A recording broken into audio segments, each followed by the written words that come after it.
നന്ദൻ ചന്ദ്രാവത്ത് അദ്ദേഹം പരസ്യമായ ഒരു ആഹ്വാനം നടത്തി കൊണ്ടുവരുന്ന നമുക്ക് ഇനാം പ്രഖ്യാപിക്കുക.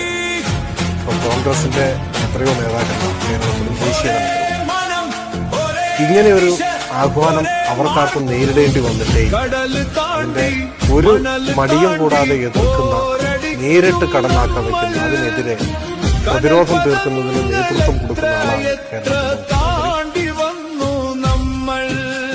ഇപ്പോ CPM-ന്റെ സംസ്ഥാന സെക്രട്ടറിയായി പ്രഖ്യാപനം കൂടിയും 16 വയസ്സുള്ളപ്പോഴാണ് RSSകാരുടെ ആക്രമണം ഏറ്റുവാങ്ങിയത്. നടന്ന കേരളത്തിലെ ആദ്യത്തെ RSSന്റെ ബലിദാനം യഥാർത്ഥത്തിൽ വരമ്പത്ത് കൂടിക്കിട്ടിയതിന്റെ ഭാഗമായിട്ട് സംഭവിച്ചിട്ടുണ്ട്.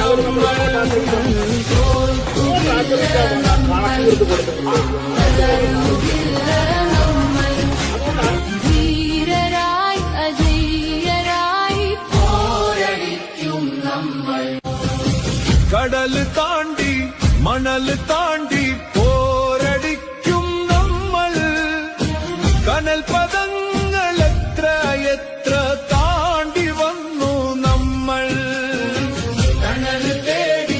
3 കൊല്ലം മുൻപ് തിരുവോണനാളിൽ RSSകാരാൽ വെട്ടിനുറുക്കപ്പെട്ട അയാൾ മടങ്ങി വന്നത് അത്ഭുതമായിരുന്നു. ഒരു തിരുവോണ നാളിൽ ജയരാജന്റെ വീട്ടിൽ RSSകാരൻ കയറിയിട്ട് വെട്ടിയിട്ട് മൂപ്പരോട്